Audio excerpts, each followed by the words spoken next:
നമ്മുടെ ബഹുമാനമുള്ള മെഡിക്കൽ ഓഫീസറുണ്ട്. ഒരു ചെറിയൊരു ക്ലാസ് അല്ലായിട്ട് ഒരു ചെറിയൊരു ഡിപ്പാർട്ട്മെന്റുമായി ബന്ധപ്പെട്ട അറിയിപ്പും സന്ദേശവും നൽകുന്നതിന് ഏറ്റവും സ്നേഹവും ക്ഷണിക്കുന്നു. ബഹുമാനപ്പെട്ട പഞ്ചായത്ത് പ്രസിഡന്റ്, വൈസ് പ്രസിഡന്റ്, ജില്ലാ പഞ്ചായത്ത് അംഗം, ബ്ലോക്ക് മെമ്പർ, എല്ലാവർക്കും നമസ്കാരം. പിന്നെ അനവസരത്തിലാണെന്ന് ആരും കരുതരുത്. എല്ലാവരെയും കൂടെ ഒന്നിച്ച് കിട്ടിയ ഒരു അവസരമായതുകൊണ്ടാണ് ഞാനിതിവിടെ പറയാൻ പോകുന്നത്. നമ്മുടെ ഡിപ്പാർട്ട്മെൻറ്റിൻ്റെ ഒരു നിർദ്ദേശപ്രകാരം നമ്മുടെ എല്ലാവർക്കും അറിയിപ്പും ഒരു മീറ്റിങ്ങും ഒരു ക്ലാസ്സും അറേഞ്ച് ചെയ്യണമെന്ന് കരുതി ചെറിയൊരു ക്ലാസ് ഇവിടെ കണ്ടക്ട് ചെയ്യാൻ നമ്മുടെ ജയിച്ച് വന്നിട്ടുണ്ട്. പിന്നെ നമുക്ക് 3 ഡിസീസ്, ഫൈലേറിയ, മലേറിയ, പിന്നെ കാലാസർ, 3 ഡിസീസ് എലിമിനേഷൻ ചെയ്യുന്ന ഭാഗമായിട്ടുള്ള അറിയിപ്പാണ്. അപ്പം ഇത് കുറച്ച് നാളായിട്ട് നമ്മൾ അതിനുള്ള പ്രവർത്തനങ്ങൾ നടന്നുകൊണ്ടിരിക്കുകയാണ്. എന്നാലും കാര്യക്ഷമമായിട്ട് നടക്കുന്നില്ല. അപ്പം അതിൻ്റെ ന്യൂനതകൾ അതെങ്ങനെ നമുക്ക് പ്രാവർത്തികമാക്കാം എന്നുള്ള ഗവൺമെൻറ് നിർദ്ദേശപ്രകാരമാണ് ഞാൻ ഇവിടെ വന്നിരിക്കുന്നത്. അപ്പം അതിന് മെയിനായിട്ട് നമുക്ക് സോഴ്സ് റിഡക്ഷനാണ്. ഇപ്പം കഴിഞ്ഞ 1 മാസമായിട്ട് നമ്മുടെ വെള്ളറട പഞ്ചായത്തിൽ നിന്ന് ഒരുപാട് കമ്മ്യൂണിക്കബിൾ ഡിസീസ് റിപ്പോർട്ട് ചെയ്തിട്ട് നമ്മൾ വെള്ളറട ഒരു റെഡ് സോണിലോട്ട് പോയിരിക്കുകയാണ്. അത് ഈ ഇടയ്ക്കാണ് കുറച്ച് കൂടുതലായിട്ട് വന്നുകൊണ്ടിരിക്കുകയാണ്. ഡെങ്കിപ്പനി, സ്ക്രബ് ഡിസീസ്, ലെപ്റ്റോ, ഡെത്തും ഉണ്ടായിട്ടുണ്ട്. അപ്പം അതിന് നമ്മൾ ഫലപ്രദമായിട്ട് നമ്മൾ നിർമ്മാർജ്ജനം ചെയ്യണമെങ്കിൽ, അതിനെ തുറച്ചു നീക്കണമെങ്കിൽ എല്ലാവരുടെയും സഹകരണം ആവശ്യമാണ്. നമ്മുടെ ഡിപ്പാർട്ട്മെൻറ്റ് മാത്രം പോരാ, എല്ലാ ഡിപ്പാർട്ട്മെൻറ്റും നല്ല സഹകരണത്തോടു കൂടി കോർഡിനേറ്റ് ചെയ്ത് പോയാൽ മാത്രമേ നമുക്കത് ലക്ഷ്യത്തിലെത്താൻ കഴിയൂ. അപ്പോൾ നമ്മുടെ ഈ എലിമിനേഷൻ ക്യാമ്പിൻ്റെ ഭാഗമായിട്ടുള്ള അതിനെക്കുറിച്ച് കുറച്ച് വാക്കുകൾ വളരെ പെട്ടെന്ന് തന്നെ ഞങ്ങൾ എത്താം.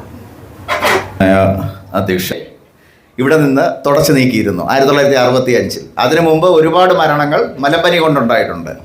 പക്ഷേ 65 തുടച്ചു നീക്കിയ മലമ്പനി കുറച്ചും കൂടെ 75 ആയപ്പോഴത്തേക്ക് വീണ്ടും പ്രത്യക്ഷപ്പെടാനും കേരളത്തിലെ ഒരു സാധാരണ രോഗമായിട്ട് മാറുവാനും കഴിഞ്ഞു. 75 കഴിഞ്ഞപ്പോഴത്തേക്ക്.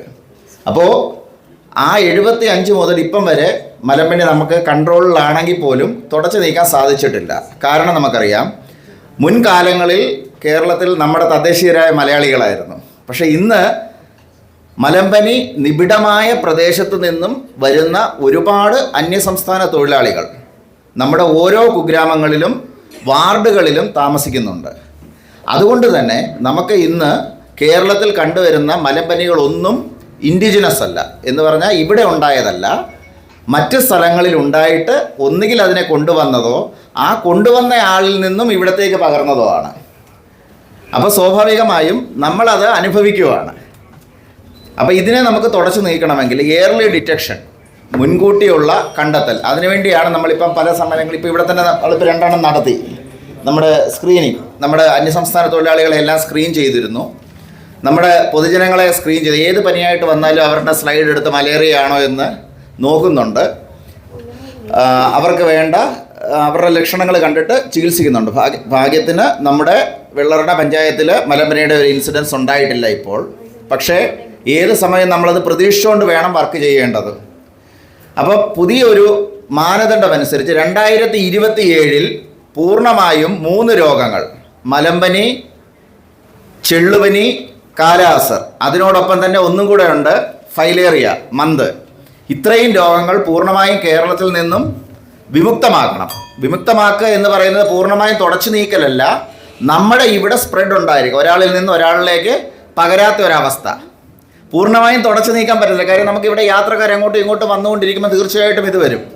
പ്രത്യേകിച്ച് കൊതുകിനെ നമുക്ക് തടഞ്ഞു നിർത്താൻ പറ്റത്തില്ല, അതിർത്തി കൊടുത്ത് തടഞ്ഞു നിർത്താൻ പറ്റത്തില്ല.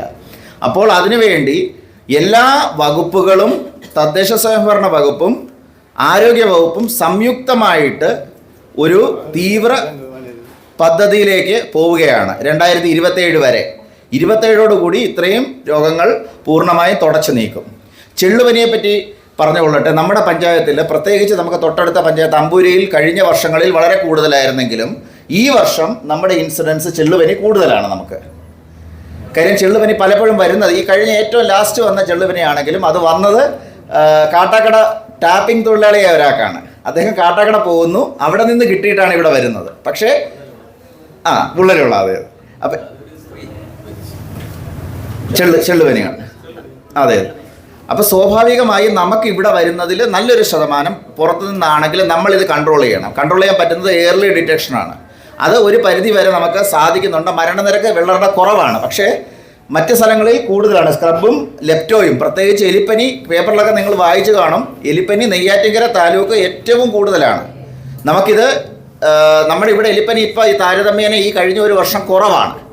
പക്ഷേ നമ്മുടെ ഇവിടെ ഒരു പ്രശ്നം വന്നിരിക്കുന്നത് ഡെങ്കിപ്പനി, പ്രത്യേകിച്ച് സസ്പെക്റ്റഡ് ആയിട്ടുള്ള ഡെങ്കിപ്പനി വളരെ കൂടിയിരിക്കുന്നു. അതിൻ്റെ ഒരു കാരണം ഞങ്ങളുടെ ഒരു റിസർച്ചിൽ കണ്ടെത്തിയെന്ന് വെച്ച് കഴിഞ്ഞാൽ, നമ്മുടേത് വെള്ളറട എന്ന് പറയുന്നത് അതിർത്തി ഗ്രാമം കൂടിയാണ്. അപ്പോൾ ഈ വെള്ളറട ഉള്ള പ്രത്യേകിച്ച് പനച്ചമൂട് ഏരിയയിലാണ് നമുക്ക് കൂടുതലായിട്ട് ഡെങ്കിപ്പനി പടർന്ന് പിടിക്കുന്നത്. അതിൻ്റെ ഒരു കാരണം നമ്മുടെ തൊട്ട അയൽ സംസ്ഥാനത്ത് നിന്നുള്ള ഒരു കൊതുകുകളുടെ കടന്നുകയറ്റം കൂടിയാണ്. ഇല്ലെന്ന് പറയാൻ പറ്റില്ല. കാര്യം നമ്മൾ വരുന്ന എല്ലാ കേസുകളും നമ്മൾ നോക്കുമ്പോൾ അവർക്ക് എന്തെങ്കിലും ഒരു കണക്ഷൻ തമിഴ്നാടുമായിട്ടുണ്ട്. ഒന്നുകിൽ തമിഴ്നാട്ടിൽ പോയിട്ട് വന്നവർ, അങ്ങനെയൊക്കെയാണ്. പക്ഷേ നമ്മുടെ ഇവിടെ ഉറവിടങ്ങൾ കൂടുതലാകുന്നുണ്ട്.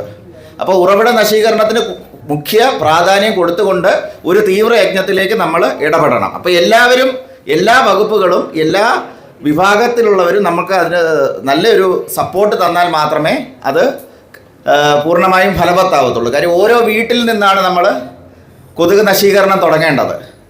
പലപ്പോഴും പറ്റുന്ന സംഭവം, ആശമാരൊക്കെ പോകുമ്പോൾ ആശമാരുടെ ജോലിയായിട്ടാണ് ഓരോ വീട്ടുകാരും ഇത് കാണുന്നത്. അപ്പോൾ കഴിഞ്ഞ തവണ ഒരു ആശ എന്നോട് പറഞ്ഞു, സാറേ ഞാൻ പോയപ്പോൾ എന്നോട് പറഞ്ഞു, നിങ്ങൾ കഴിഞ്ഞ ആഴ്ച എന്തുകൊണ്ട് വന്നില്ല, നിങ്ങളല്ലേ വന്ന് ഇത് നശിപ്പിക്കേണ്ടത് എന്നുള്ളൊരു തെറ്റായ ഒരു ധാരണ നമ്മുടെ പൊതുജനങ്ങൾക്കുണ്ട്. അതല്ല, സ്വന്തം വീട്ടിലെ ഉറവിടങ്ങൾ നശിപ്പിക്കേണ്ടത് ആ വീട്ടിലുള്ളവരുടെ ഉത്തരവാദിത്തമാണ്. ആ പ്രദേശത്തുള്ളത് നശിപ്പിക്കേണ്ടത് ആ പ്രദേശത്തുള്ളവരുടെ ഉത്തരവാദിത്തമാണ്. ഈ വാർഡിലുള്ളത് നശിപ്പിക്കേണ്ടത് വാർഡിൻ്റെ ഉത്തരവാദിത്തമുള്ള അതാത് ഉദ്യോഗസ്ഥൻ്റെയും നമ്മുടെ ജനപ്രതിനിധിയുടെയും ഉൾപ്പെടെയുള്ള ഉത്തരവാദിത്തമാണ്. ഇതിൽ നമ്മളിപ്പോൾ പലപ്പോഴും ജനങ്ങളുടെ ഇടയ്ക്കേക്ക് ഇത് എത്തുന്നില്ല. ജനങ്ങൾ പലപ്പോഴും വിചാരിക്കുന്നത് ഇത് അവരുമായിട്ട് ബന്ധപ്പെട്ടതല്ല എന്നാണ് വിചാരിക്കുന്നത്. അപ്പോൾ ആ ഒരു ധാരണ നമുക്ക് മാറ്റണം. അതുപോലെ തൊഴിലുറപ്പ് സൈറ്റുകൾ നമുക്കറിയാം, വെള്ളറടയിൽ നമുക്ക് ഏറ്റവും നല്ല തൊഴിലുറപ്പിനുള്ള അംഗീകാരം കിട്ടിയ ഒരു സ്ഥലം കൂടിയാണ് വെള്ളറട. പക്ഷേ വെള്ളറടയിലുള്ള എത്ര തൊഴിലുറപ്പുകാരിൽ ഒരു തൊഴിലുറപ്പിൽ ഒരു സൈറ്റ് നടക്കുമ്പോൾ അവിടെയുള്ള ഉറവിടം നശിപ്പിക്കാത്ത എത്രയോ സൈറ്റുകളുണ്ട്. അത്രയും ചെയ്തു കഴിഞ്ഞാൽ നമുക്കുള്ള വർക്ക് ലോഡ് അത്രയും കുറയുകയാണ്. ഒരു തൊഴിലുറപ്പിൽ സൈറ്റിൽ ആ തൊഴിലുറപ്പ് പണി നടക്കുന്നതിന് ചുറ്റുവട്ടമുള്ള ഉറവിട നശീകരണം ആ തൊഴിലുറപ്പിലുള്ള 10-30 പേര് ചെയ്താൽ അത്രയും തീവ്രത നമുക്കവിടെ കുറയ്ക്കാൻ സാധിക്കും കൊതുക് പടർന്ന് പിടിക്കുന്നതിൻ്റെ. അത് ആ ജോലിയോടൊപ്പം തന്നെയോ അല്ലെങ്കിൽ ജോലി കഴിഞ്ഞ് ഒരു അരമണിക്കൂറോ അവർ വിചാരിച്ചാൽ ചെയ്യാവുന്ന കാര്യമേ ഉള്ളൂ.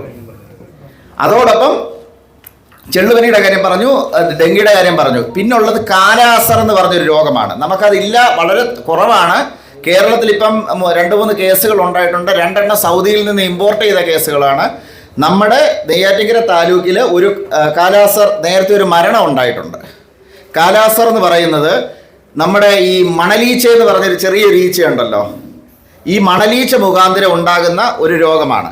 ഇത് ശരിക്കും പറഞ്ഞാൽ മണലീച്ചയിൽ നിന്ന് മനുഷ്യനിലേക്ക് വരികയും മനുഷ്യൻ്റെ തൊലിപ്പുറത്തും അവയവങ്ങളിലും ബാധിക്കുകയും പ്രത്യേകിച്ച് സ്പ്ലീനിലും ലിവറിലും ബാധിച്ച് ഈ വ്യക്തി പയ്യെ മരണത്തിലേക്ക് പോകുന്നു. ഇതിന് വളരെ വളരെ കോസ്റ്റ്ലി ആയിട്ടുള്ള ആൻറ്റിബയോട്ടിക്കുകൾ കൊണ്ട് മാത്രമേ ഈ രോഗം കുറയ്ക്കാൻ പറ്റത്തുള്ളൂ. അപ്പോൾ അത് വരാതിരിക്കാനാണ് ശ്രമിക്കേണ്ടത്. അതിന് ഏറ്റവും പ്രധാനമെന്ന് പറയുന്നത് വൃത്തിയില്ലാത്ത മണലുള്ള സ്ഥലങ്ങളിലാണ് മണലീച്ച കൂടുതലുണ്ടാകുന്നത്. നമ്മുടെ ഈച്ചയുടെ വ്യാപനം നമ്മുടെ ഈ പൂർണ്ണമായി നമ്മൾ നിർമ്മാർജ്ജനം ചെയ്യുന്നതിലാണ്.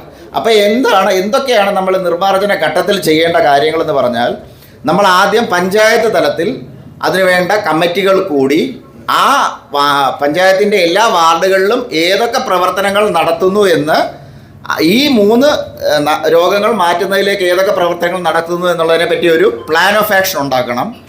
അതുപോലെ ഓരോ വാർഡിലും സമിതികൾ കൂടി ആ വാർഡും പൂർണ്ണമായും ആക്ഷൻ പ്ലാൻ ഉണ്ടാക്കി, ഈ രോഗങ്ങൾക്ക് വേണ്ടി പ്രത്യേക ഇമ്പോർട്ടൻസ് കൊടുത്ത് ആക്ഷൻ പ്ലാൻ ഉണ്ടാക്കി ഈ രോഗങ്ങളെ തുടച്ചു നീക്കുവാനുള്ള പ്ലാനുകൾ നടപ്പിലാക്കണം. അതോടൊപ്പം തന്നെ ഓരോ വാർഡിൽ നിന്നുമുള്ള, അതായത് ഉദാഹരണത്തിന് നമ്മൾ നേരത്തെ TB മുക്ത പഞ്ചായത്ത്, TB മുക്ത വാർഡ് എന്നൊക്കെ കേട്ടിട്ടുള്ള പോലെ തന്നെ നമ്മൾ മലേറിയ മുക്ത വാർഡായിട്ട് ഓരോ വാർഡിനെയും നമ്മൾ പ്രഖ്യാപിക്കണം. അത് പ്രഖ്യാപിക്കണമെങ്കിൽ നമ്മുടെ ഈ പ്രവർത്തനങ്ങൾ നടന്നതിന് ശേഷം ഉള്ള ഇവാലുവേഷനിൽ ആ വാർഡിൽ നിന്നും പുതിയതായിട്ട് കേസുകൾ വന്നില്ല എങ്കിൽ വാർഡ് കമ്മിറ്റിക്ക് ആ വാർഡിനെ ആ രോഗ വിമുക്ത വാർഡായിട്ട് പ്രഖ്യാപിക്കാം. അങ്ങനെ ഒരു പഞ്ചായത്തിലെ എല്ലാ വാർഡും പ്രഖ്യാപിച്ചു കഴിയുമ്പോൾ ആ പഞ്ചായത്ത് ആ രോഗത്തിൽ നിന്നും വിമുക്തമായ പഞ്ചായത്തായിട്ട് പ്രഖ്യാപിക്കുന്നു. അങ്ങനെ പഞ്ചായത്തുകളെല്ലാം പ്രഖ്യാപിച്ചു കഴിയുമ്പോൾ ആ ജില്ലാ പഞ്ചായത്ത് പ്രഖ്യാപിക്കും. അങ്ങനെയാണ് ഒരു ജില്ല മൊത്തം ഇപ്പോൾ ഉദാഹരണത്തിന് മന്ദരോഗ വിമുക്ത ജില്ലയായിട്ട് പ്രഖ്യാപിക്കേണ്ടത്. അപ്പോൾ ഇത്രയും സ്റ്റെപ്പുകളുണ്ട്. അത് നമ്മളിപ്പം മുതൽ നടപ്പിലാക്കാൻ തുടങ്ങണം. ഇതിൻ്റെ അതായത് എല്ലാ രേഖകളും സൂക്ഷിച്ച് വെക്കേണ്ട. ഇന്ന് മുതൽ കഴിഞ്ഞ എല്ലാ രേഖകളും സൂക്ഷിച്ച് ഇന്റർസെക്ടറൽ കോർഡിനേഷൻ കമ്മിറ്റി ഉൾപ്പെടെ വാർഡ് തല കമ്മിറ്റി ഉൾപ്പെടെ ഓരോ ശുചിത്വ മിഷൻ്റെ കമ്മിറ്റികൾ, അതുപോലെ വാർഡ് തല സാനിറ്റേഷൻ കമ്മിറ്റികൾ, ഇവരുടെ എല്ലാ രേഖകളും ഹാജരാക്കിയാൽ മാത്രമേ നമുക്ക് ആ ഒരു സർട്ടിഫിക്കേഷൻ കിട്ടത്തുള്ളൂ. അപ്പോൾ എല്ലാവരുടെയും സഹകരണം ഈ 3 രോഗങ്ങളും നിയന്ത്രിക്കുന്നതിൽ ആരോഗ്യവകുപ്പ് പ്രത്യേകം അഭ്യർത്ഥിക്കുകയാണ്. ഓരോ വ്യക്തികളുടെയും സഹകരണത്തോടു കൂടി മാത്രമേ നമുക്കിത് പൂർണ്ണമായും നമ്മുടെ പഞ്ചായത്തിനെ മന്ത് വിമുക്ത പഞ്ചായത്തും, ചെള്ളുപനി വിമുക്ത പഞ്ചായത്തും, കാലാസർ വിമുക്ത പഞ്ചായത്ത്, മലേറിയ വിമുക്ത പഞ്ചായത്ത് എന്നീ പഞ്ചായത്തുകളായിട്ട് നമ്മുടെ പഞ്ചായത്തിനെ അടുത്ത ഈ വരും വർഷങ്ങളിൽ നമുക്ക് പ്രഖ്യാപിക്കുവാനുള്ള അവസരമുണ്ടാകട്ടെ എന്ന് പ്രാർത്ഥിക്കുകയാണ്. അതോടൊപ്പം തന്നെ നമ്മുടെ പ്രവർത്തനങ്ങൾ ഓരോ വ്യക്തികളിലേക്കും സോഴ്സ് റിഡക്ഷൻ പ്രവർത്തനങ്ങൾ വളരെ ആഴത്തിൽ എത്തിച്ചെല്ലണം. ഓരോ വ്യക്തിക്കും തോന്നണം, ഞാൻ നന്നായാൽ മാത്രമേ വീട് നന്നാവൂ, വീട് നന്നായാൽ മാത്രമേ വാർഡ് നന്നാവൂ, വാർഡ് നന്നായാൽ മാത്രമേ പഞ്ചായത്ത് നന്നാവൂ എന്നുള്ള തോന്നലും അവബോധവും ഓരോ വ്യക്തികളിലേക്ക് പകർന്നു കൊടുക്കുവാനും നമുക്ക് സാധിക്കണം. അതിന് ഓരോ വാർഡ് കമ്മിറ്റിയും, ആരോഗ്യ വാർഡ് കമ്മിറ്റിയും സാനിറ്റേഷൻ കമ്മിറ്റിയും അതിനുവേണ്ടി മുൻകൈ എടുത്ത് പ്രവർത്തിക്കണം എന്ന് പറഞ്ഞുകൊണ്ട് ഞാൻ എൻ്റെ വാക്കുകൾ ചുരുക്കുകയാണ്. നന്ദി, നമസ്കാരം.